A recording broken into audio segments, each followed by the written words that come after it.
right, we are live on Facebook. We did it again. Oh All my right. God. Hi, Facebook. Hello, Welcome back Ed. to Hudgens Talks. My name is Kate Driscoll. I'm the Public Programs Manager for the Hudgens Center for Art and Learning. And today I have Stephanie Lloyd. Hey, what's up? All right, so Stephanie, if you could, would you just introduce yourself for us? Yes, well, my name is Stephanie Lloyd, and I am in my first month working here at the Hudgens Center for Art and Learning as the Education and Development Coordinator, which is, I guess, a new position that was put together recently to help help everybody out.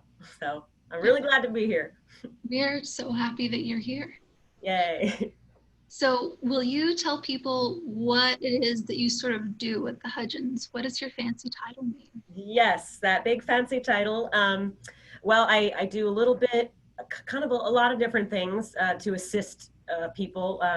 I help out Executive Director Laura Balance with some grant writing and fundraising responsibilities.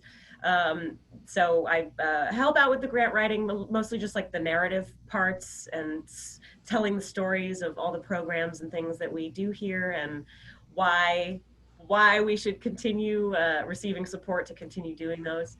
I also help out Connie Norman, who is our Director of Education, with registering people for classes, updating the classes in our database, and just any help that she might need, just spreading the word.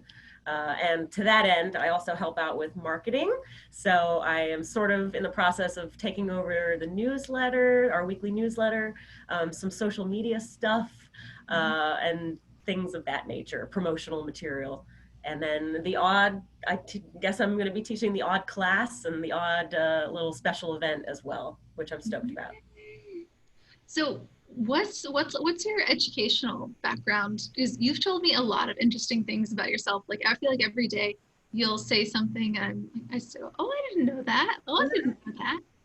Fun facts. So yes, I'm sitting here in my brand new office, which is wild because I have never really had an office before.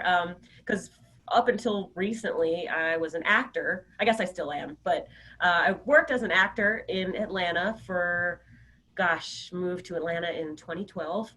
So I have a BFA in musical theater from Elon University.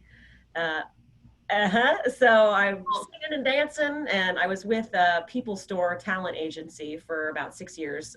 So I've done the odd commercial and industrial as well. No feature films, um, but I recently graduated from Georgia State with an MA in Creative and Innovative Education with a concentration in nonprofit leadership. So I really wanted to sort of transition my on the stage showbiz career into a more behind the scenes role to support the arts from a more administrative standpoint. So yeah, that's helped me greatly sort of shift gears, turn that wheel just a little bit. So I still love to sing. I teach singing lessons, a couple singing lessons here and there. But I'm very glad to be here and help support the arts just in sort of a different way. Did you work at any other art centers or arts organizations before this? I know you mentioned the talent agency. Yeah. So while I was still working as an actor, my day job, I've had a lot of day jobs, but my favorite day job was actually working at the Atlanta History Center. So I was a museum interpreter there for about 6 years, specifically working in the education department slash the Smith family farm. I don't know if you've ever been to the Tully Smith family farm, but it's a historic house from the Civil War, 1860s Atlanta, that has been beautifully restored. And so I did a lot of field trips and guided tours out there. But I've also worked at Chastain Art Center teaching art classes for all the little kids over there. And oh gosh, where else have I worked besides lots of coffee shops and just things like that? And I've worked at a lot of theaters in town too. I have done some shows at, let's see, Actors Express, did Rocky Horror there. That was so fun. Oh, that's really cool. Yeah, that was a wild show. I had a blast doing that. And more recently, I was in Three Penny Opera at Seven Stages.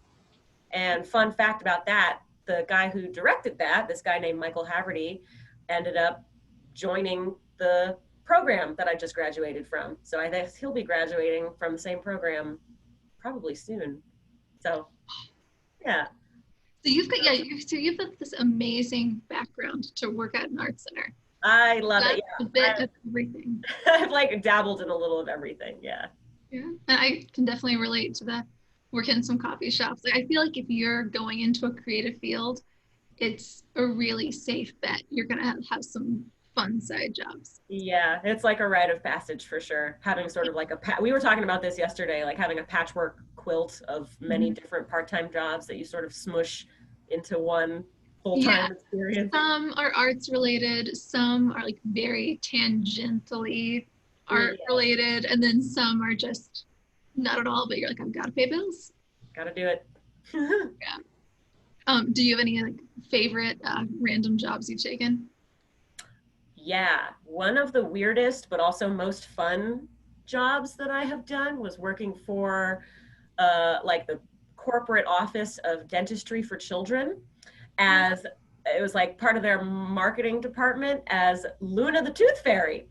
I was going to joke, were you the Tooth Fairy? That is so funny. That's so cool. Like wings, costume, and what it was a magic show for preschoolers. So I rehearsed this, like, it was like a dental hygiene themed magic show for like little baby kids, and they would send us, there was like 4 tooth fairies.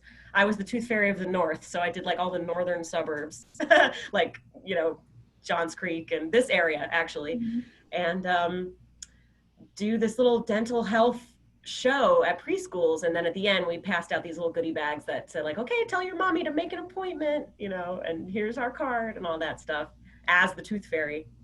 That is really cool. And I think it's actually very helpful. I remember being in kindergarten and like a similar sort of figure coming to my school and talking about dental health, and specifically flossing stuck with me. She like unfold like a yard of floss, and she was like, you do need to use this much.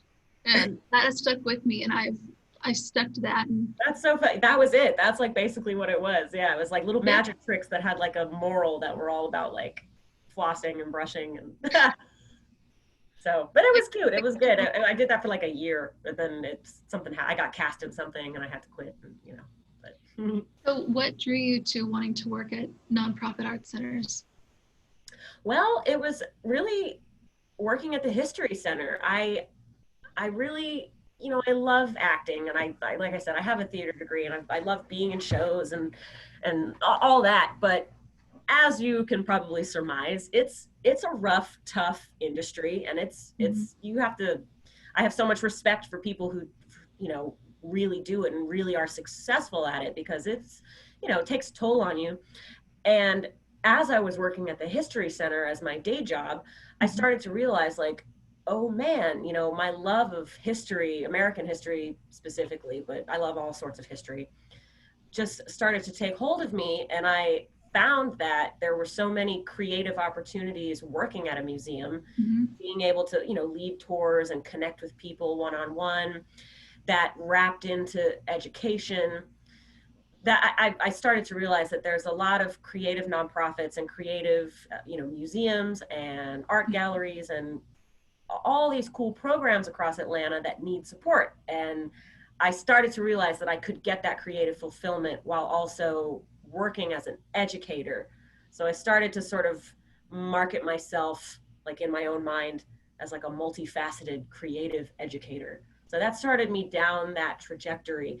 And then my former coworker, who ended up actually working her way up and became my supervisor at the History Center, this lady named Jasmine Waters, she graduated from the Macy program, the Creative and Innovative Education program at Georgia State. And I really saw like the doors that it opened for her as far as working in these creative nonprofit, you know, museum / art galleries / theater industries. And it just really inspired me. And I took I took a second look at it like a year later. It took me a while. I finally went back to it and I asked her some questions about it, like, Jasmine, tell me about this program. And I started reading about it, and it was perfect. It was like right up my alley. Uh, just helping sort of supplement the administrative business side of what it takes to facilitate creative programs, you know, because I had plenty of like on the ground experience, like in front of the camera, in front of the audience, boots on the ground. So it was really cool to learn about sort of the business of education and the business of nonprofits and the business of fundraising, and how. Which is so like what an invaluable, it's like what invaluable education to have for Yeah, working with. and marketing too. Yeah, it's just like how to get the word out, how to get people to come and support the arts. Right, right. Because you do have to make a case for why this is important because there's so many organizations that do need support and they're great organizations that deserve Yeah, support. But the arts are always the first thing to get cut too. When anyone's budget, school budget, you know, just in general, it's like the oh yeah. arts programs are always the first one to get the boot. Oh, So but yeah, so yeah, that's really people like you are what we need to be, you know, going out and making a case like this is why this is important and you should, you know, give us your money essentially. No one wants to part with money, and especially if you're competing with so many different causes, then that yeah, imperative. yeah.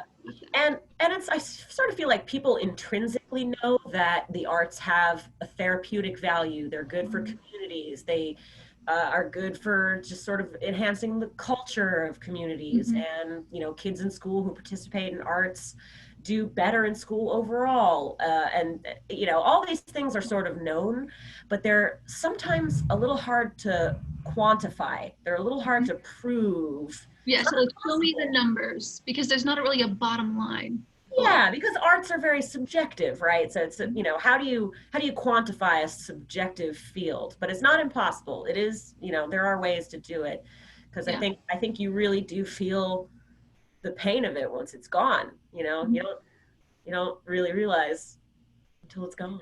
Yeah, yeah. I think if you've lived in a community where you had an art center and then for whatever reason it shuts its doors, I do think that you feel the effect of that being absent. Hmm. And then, you know, I I've seen it happen in other communities where a place shuts its doors, that is gone, and then over the years, people sort of start making their own creative efforts at basically rebuilding what they already had. It always, sorry, I was turning my volume up a little bit. Yeah, it always finds a way to come back, because I Yeah. mean, it's human nature. Art of all sorts. I mean, it's like one of the earliest things, human qualities that Mhm. separates us from the rest of the animal kingdom. You know, it goes all the way back to cave paintings. Humans have had an urge to make art and express themselves creatively since there were humans. Right. No, It's, yeah, I totally agree with that. it's just like mind boggling. Now, so what was it about the Hudgens that was appealing to you? Like, how did we snag you? Yeah. Well, I feel so lucky. I need to just first of all say that this is such an incredible organization. What a gem. What a hidden gem. Well, not that hidden, but I have heard Laura say, you know, we want to spread the word, because a lot of people are like, "Oh, I lived here for 20 years. I had no idea this place was here." So I do want to spread the word. Come to the Hudgens Center, because it's an awesome oasis of all kinds of artistic programming. I was very fortunate to stumble across the application on Indeed. Um, Me too. yeah, Yeah. unfortunately, it was so I before this I was working at Heritage Sandy Springs Museum and Park in Sandy Springs as the education manager, running the education programs, but also doing a lot of the marketing stuff. And sadly, this COVID-19 pandemic just really sort of put a lot of stress and strain on them, and I think they were already maybe struggling a little. So, long story short, they ended up having to cease operations. So the city of Sandy Springs took it over, and it's still an event space that you can rent for your wedding and parties and such, I believe, but you just have to go through the city of Sandy Springs now. But everyone was let go. And so, there were a few months there in the summer, and I think a lot of people struggled and are still struggling with like, what the heck do I do now? But I was really, really grateful to come across the application because it was very similar to what I did at the Heritage Center. So I could not had to apply. Like, this is my job. Yeah, it really called out to me. It just jumped right out to me. And I was like, oh man, Steph, you have to do this. And I had just graduated at this point. So, I could say that, I've got a master's degree now. Please take a look at my application. Yeah, do you see this? So Laura, I friended her on LinkedIn, and she friended me back. So I was like, okay, that's a good sign. And then she called me in for an interview, and she's awesome. She's got a great attitude. Yeah. And I met a couple people. I met Kate Autry from the board, and a couple other people from the board. And I just immediately had such a welcoming, open, accepting vibe. So when I got the call that Laura was going to take me on, I was over the moon. I was very, very happy. Oh, like, believe me, when we heard that you were coming on, we were all just so excited. It's like, oh, you're so wonderful. Yeah. So we're really excited to have you with us. Thanks. And like, for everyone that's watching, like, the entire team has just been singing Stephanie's praises. We've all just been like, yeah, this is so great. Like, she is really, really helping us out. So it's been really nice. So I wanted to hear a little bit. We had talked a little bit at the beginning. We touched on maybe you teaching the odd class. So you're going to start a little, you're going to lead a paint and sip class. So will you tell us a little bit about that? Yes. So one of my other day jobs years ago, I worked at Pinot's Palette in Johns Creek, Duluth. So some of you guys watching might have been there. But if you've ever been to a paint and sip, I am going to lead one on August 21st and September 18th. We're just going to do two just to kind of test the waters. But it'll be a socially distanced paint and sip evening, really chill, just out on the patio at the Hudgens Sculpture Garden, just a nice little patio area out there.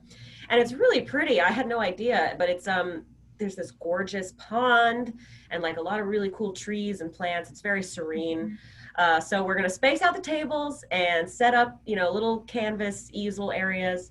And I will just lead you through step by step how to do a painting. And I think what we're going to do is probably a lily pond. I can't decide if I want to do a lily pond with dragonflies or a lily pond with koi fish, because there are fish in our pond. So I'm going to paint one. I'm going to paint what we're going to paint, and then I will make a social media post and let everybody know what it's going to be as we get closer to it. But it's not going to be anything too hard. It's not to test the limits of your artistic skill. It's really just to sort of have fun, drink some wine, let loose, laugh, because you don't have to be an artist to enjoy this. Even if your painting comes out kind of funny, it's still a good story, and it's just an opportunity to connect and chat. And, it's BYOB, by the way, so feel free to bring snacks, bring some wine, bring some beer, and just let loose, unwind with us. Unwind. I didn't even do that on purpose. Unwind. Your marketing skills, you can't even help it. Yeah. No, I think that is really what, and I mean, I'm speaking for myself here, but I'm just going to speak for everyone really quick. And I think that's really what people want right now. They want a chance to get out in a safe way, so they don't have to feel weird about doing it. Like, am I doing the right thing? Yeah. But people do want to unwind right now. We're capping it at 15 people. So, and there's still some open spots left. So like, everybody jump on it, let's fill it up. But yeah, there's plenty of room to space out. And I think it'll be very chill, very low stress evening. Yeah, I mean, that's what I want. I want an evening where I can relax, have a creative outlet with no pressure on it, just a good time. And yeah, so I mean, yeah, you guys, you better jump on and sign up. Sign it up.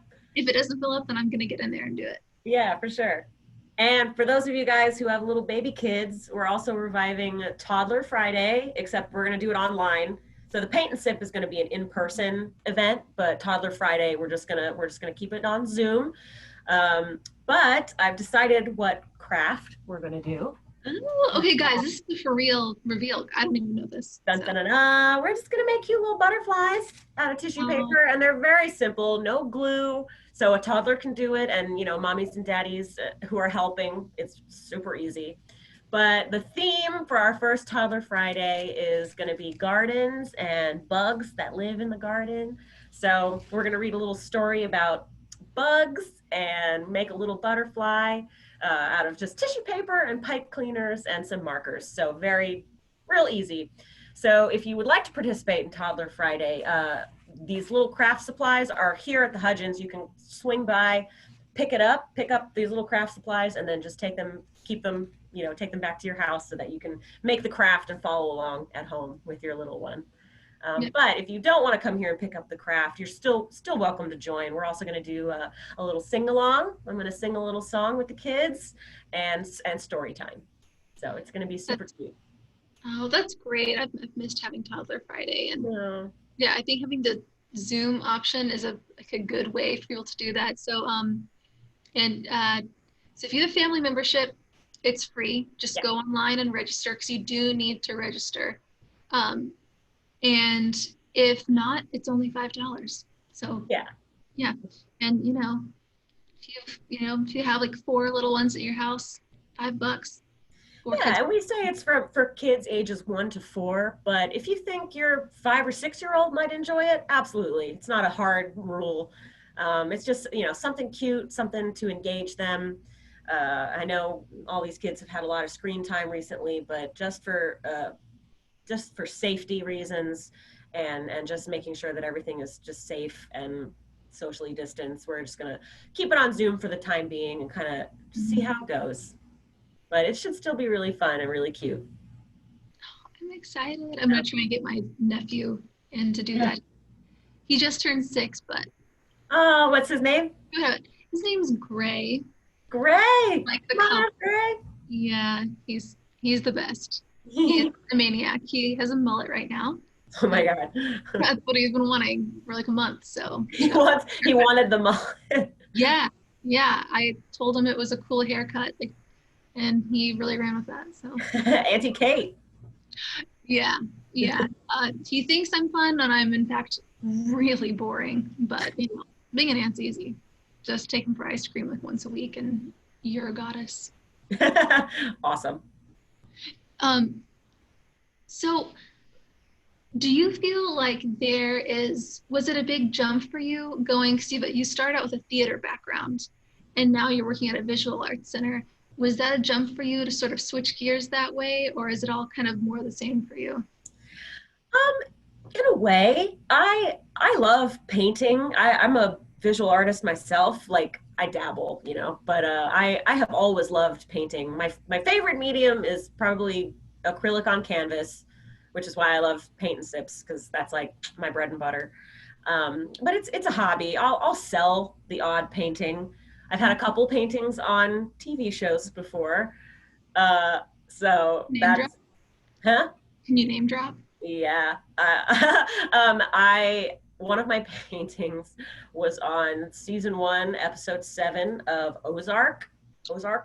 Oh, that's great. That's really cool. And they wrote, well, I like the painting, but they wrote it into the script, into the actual script of that episode, that Laura Linney's character insults it and talks about what an ugly painting it is. So whatever, it's a mermaid. It's kind of a scary mermaid. So if you ever watch Ozark, it's season 1, episode 7, and Laura Linney's character talks about what an ugly Laura Linney. Well, Laura Linney's dead to me now. You know what? No, I'm honored. I love Laura Linney, and she can say whatever she wants. I don't even mind. But it's so that was cool. And I've also had a painting appear in the background of the first season of the new Queer Eye for the Straight Guy reboot. Oh wow! Yeah, it was in the background of, but it's when they go to was like in the first season, it was the episode where they go to a comedy club, and the guy is like a stand-up comedy, and he goes to Yes. a comedy club in Atlanta. I saw that episode. Yeah, so that's all the artwork in the background is mine. Oh, that is so cool. Really, I had this like fantasy that Tan France and I are going to become really good friends. Oh my Like, God, I love Tan. I I think follow him on he and I Instagram. would just really, really get along. That, So, and I love Jonathan. I follow him on Instagram too, and I yeah. love watching his like figure skating journey. He's been taking like ice skating lessons and like, How cool isn't it cool if someone just decides, I think it's really easy the older you get to go, oh, I'm not gonna try that. I'm older, especially physical stuff mhm. or like build a new skill. Which is one of the things I really admire about a lot of our student body at the Hudgens. So I feel like I meet so many students who say like, oh, I'd never even tried pottery until, I was 45, 55, 65. That's And I always just think that is such a great attitude to have, that whole like lifelong learner thing. absolutely, absolutely, and I think that's a really great attitude to have, just yeah, for life in general. And I sort of feel that way. I actually have been learning a lot about pottery and ceramics, and like, Mm. because that is an aspect of the art world that I don't Dude, there's a really lot know. to learn there, right? Yeah, and Ty, our facility manager, was telling us about like, this is a bisque kiln, and this is a reiku thing, and this is and I've been learning all these terms. And so anyway, that's an aspect of the art world that I want to dive into a little more and like practice. Like I've never used a pottery wheel before, so I'm gonna try it. I'm gonna try something new. And if you out there have never been done anything pottery, this is the perfect place. We have huge, awesome studios, and we're like just kind of opening back up with limited class sizes for in-person classes. But we have some online options as well. So it's just like we've got a little something for everyone, depending on your comfort level of Right. Yeah. going out in public. Yeah. So social distancing is a concern for you. You're in the right place because that's a concern for us. We take it really seriously. So And we're in separate rooms right now in the yeah, building, we're but we've both, got but our we're masks on like all day. So yeah. I am curious. So you said you had worked at a theater. Were you working in administration or on the actor side or a little bit of both? just as an actor, just on the stage. So for a while there, it was like you got to pay attention to audition season, and when the audition calls are coming out, and just go sing for your supper and audition for as much stuff as you can, and cross your fingers and hope someone calls you, and then you get a call back. And then if you crush your call back, then hopefully they'll cast you. So What's that process like? I've always, heard, um, I listen to a lot of podcasts from stand-up comedians, like mhm. who doesn't listen to podcasts now? Podcasts like in the era of COVID and staying at home. I feel like we've all just Need gotten it. into podcasts, but Yeah. uh, I hear so many of them talk about like their work as stand-ups, but also a lot of them do acting work. And how is it for you doing that whole like audition process, waiting to hear about that? Like, do you love it? Like, is it a rush, or are you just like, oh, this is my least favorite part, I'm gonna be sick? Some people love it. I am gonna be perfectly honest. It did stress me out. It does stress me out. It's taken me a long time to Mhm. be just okay with, because it's a lot of rejection. You'll audition for 10 things and maybe get cast in one thing, and that's just par for the course. That's Right. normal. Um, Well, I and feel like it's like job searches. You're exact, auditioning, yeah, yeah, and exactly. they don't even tell you if you're rejected. Yeah, and it's even a little more high stakes, I think, auditioning for a show, because it's not just like, well, I don't know. I don't know. It feels different to me because it's more like you're bearing your soul. It's like It's very you, personal.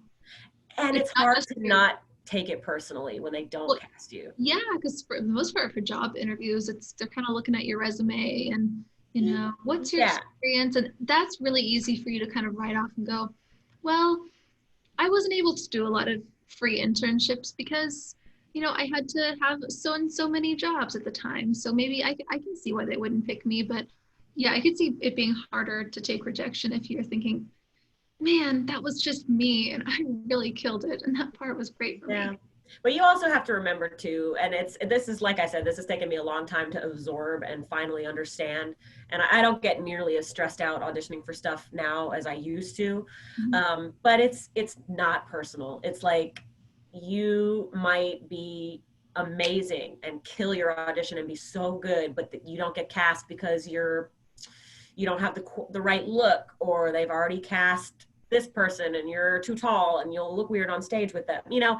Maybe you remind them of someone that they don't like. It could be Oh, I hadn't anything. even thought of that, but Oh yeah, yeah. If the casting director, if you remind them of her ex-boyfriend or ex-girlfriend, then she might just be like, no, you know. yeah. So it could be anything. Okay, Uh, well, she didn't call me back, yeah. and I won't call you back. And they have the same hair color, so I'm gonna take your headshot and put it in the no pile. Like, yeah, you just never know. Not saying that I don't want to imply that casting directors are always that catty, because they're not. There's a really Yeah, welcoming, no, yeah, really cool they're theater community. professionals. Yeah, Yeah. but it's not personal. It's like it could be any number of reasons, and that's if you don't get cast in something one season, that's not a reason to not try again the next season, and so on and so on. And I once you get cast, oh, go ahead. that would just be such an amazing feeling when you do get cast, though. Yeah, it is. It's very cool. It's there's nothing better than the rehearsal process is my favorite, I think. Mhm. Obviously opening night and running the show is awesome in and of itself. But that rehearsal process, when you really get to dig in and work with your character and work with your castmates and figure stuff When you're out. in the thick of it. Yeah, it's a very awesome collaborative experience. And I feel like working in the theater can prepare, even, hey, kids listening, if you just do it as a hobby in high school or whatever, it's a really great way to practice working as a team, working collaboratively, working on tight deadlines, and like doing great work within a tight deadline time frame. And those skills can be translated to any other industry that will serve you well. Mhm. I think Punctuality. I think that's very true of the arts in general. Even Yeah, if you don't go into an art job, yeah, that the skills you learn working in the arts, whether it's performing, or you're a visual artist, you're a musician, you're on the administrative side, I feel like those skills really do translate well to real life, or absolutely. that sort of thing. Well, it's those soft skills, right? It's those Mhm. interpersonal people skills, and those are difficult to teach. You can teach, learn this software or learn this program, but those person to person soft skills, yeah, take a little more finesse and a little more time to really get. And public speaking also, a lot of people are deadly afraid of public speaking, but working in the theater for so long, I'm like, why? But it's just because I've been doing it. I've been practicing for so long. So all it takes is I just was really afraid of public speaking for a long yeah. time, but then I realized how few public speakers I remember. You know what I mean? Like, I remember there was a presentation. I remember the presentation. Do I remember the person or anything I thought about them? Oh yeah, like Not if you mess up, really. like, oh well, what are they gonna do? Right. Like, if people would come talk to you in college, or, at your work or whatever. I remember the base information, but I have no really notions I've hung on to at the person. So I'm just like, people are really preoccupied with their own stuff. They're not going to care about me. They just want to hear what they need to know. I Yeah. think realizing my own unimportance in other people's lives really helped me Like, not. it ain't that deep. Yeah, I'm like, they're going to forget me in like a month. And truth be told, this is another thing that I've taken a long time to absorb, that they always told us in theater school, but it's hard to remember in the moment when you're auditioning. But the casting director wants you to succeed. They don't want you to be nervous and mess up. They truly are putting good vibes towards you and want you to be awesome, Yeah. because it makes Please their be what job. I'm looking for. Yeah, and the same thing goes for, like, if you're giving a speech at a function, if you're giving a toast at a party, like, it's the same exact. All those people watching you are sending out love. Like, even if you don't feel it, I promise that's what's happening. Everyone wants you to Right. succeed. Yeah, I think we've all been in an audience, whether it's for a play or a presentation or whatever. Mm. And you know when you see someone is nervous or kind of struggling with a PowerPoint or something, I feel like we all have some level of sympathy. Yeah, Whenever I've seen that, we've all I've been never there. thought, what a jerk. I've had that awkward, like, oh God, Boo. I feel that, but you've got it. You're gonna do it. Just get past this, and no one's gonna remember this part. Yeah, So exactly. yeah, um, I imagine working in a theater would be really exciting. Like that fun energy would be a fun place to be. It would be a fun place to work, whether you're as an Rush. actor or the administrative side. It's a rush, especially too when you get your costumes for the first time, like after you've had a couple of fittings and you've got that first those first couple dress rehearsals are always just take it up to that whole extra level. I bet those are fun. I've been playing dress up since I was a baby and I still love it. Well, and you work at an art center now, so you can still dress up when you go to work. Yeah, You know, get ready for my you're not costumes. going to get side eye if you're not wearing a suit. So that's one of the big pluses. Nice.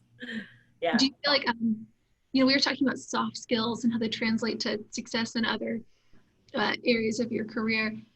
Like, what things have you really taken from whether it's acting or any of your other jobs that have you feel like help you now? Oh, well, obviously, like we already talked about those sort of people to people skills, Mhm. but writing, creative writing is something that I have always enjoyed and always, felt like I did good at, did well in school, did Mhm. well in school. Um, but writing is a creative outlet that you really do have to work with in theater, whether you're working in dramaturgy, research, or character analysis, even just memorizing your lines. Or when you're singing a song, it's helpful to be able to sort of break down your lyrics and write character motivations for all the different lyrics that you're singing. So it's a good skill that translates from the theater into fundraising, because fundraising is really just telling stories. You want to tell the story of not just your organization, but the people that you serve, the community that you serve, and why does your organization matter to these people, and why it's creative but also convincing. You're trying to convince someone to give money, which if you can tell a powerful, poignant story, I mean that really says it all, and makes it easy to fund. So if you have those creative, descriptive writing skills, and you can tell a powerful story, it gives honor and hope and dignity to the community you're serving, and also just like spreads the word and allows these programs to continue. That is really eloquently put. So, I mean, your Thanks. theater background and writing background are paying off. Because It's storytelling in just a different way. I mean, that what you've said is exactly how I feel about working at the Hudgens, and how I worked at how I felt working at other nonprofit art centers. It really is about serving the community that you're in, and just making it a more rich place for the people who are. I don't mean rich monetarily necessarily, but culturally rich. Yeah. People who live in our area, and you can live anywhere. But what makes it special are places like, you know, the Hudgens Center or the Aurora Theater. Um, Yeah, Aurora Theater is just down the road in Lawrenceville, and I think it's especially important for.